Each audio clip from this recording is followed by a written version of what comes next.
Meron tayong mga complainant dito na lumapit sa office ko. Makinig siguro mabuti ang Philippine Coast Guard natin and then DMW as well.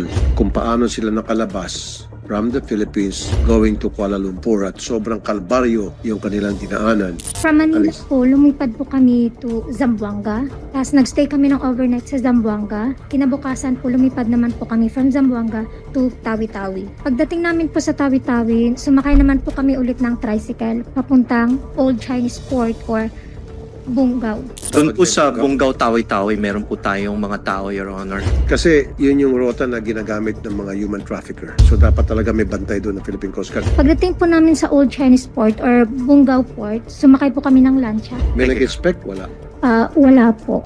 Meron kayo mga life vest doon? Wala po. Paano kung lumubog yung lansya? Maraming mamatay.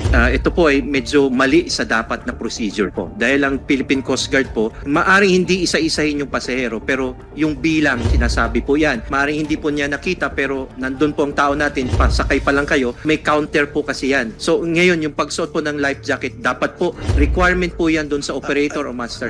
Yan po, yan yung lansya na sinasabi. Po, sir. At kumakarga ng 40 passengers. Po.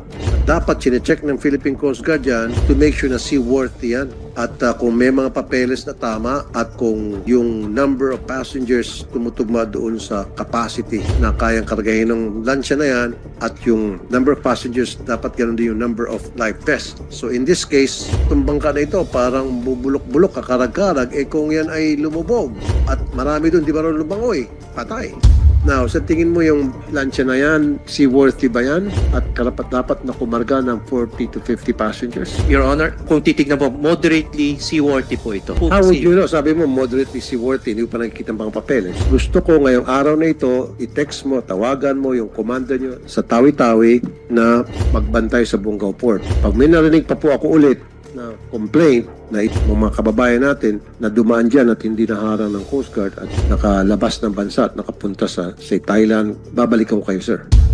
Yes, Your Honor, we will do that. So nandyan na po yung aming mga investigator. We will talk to her at kung sino po yung may kapabayan, including our Coast Guard personnel na nagkaroon po ng negligence in this case at yung mga naging involved po na kung saan nagkaroon ng trafficking. Makaasa po kayo. We will file cases po. Hindi lamang po yun sila na involved, pati yung operator at owner po ng sasakyan na ito. So Thank you, from Your Honor. now on, wala nang lansya na alis ng Bungaw Pier nang hindi na-inspect ng Philippine Coast Guard. At siguraduhin lahat ng mga lansya na umalis dyan, seaworthy and at the same time, kung seaworthy man sila, yung kanilang life Life vest jacket. or life jacket tugma doon sa number of passengers.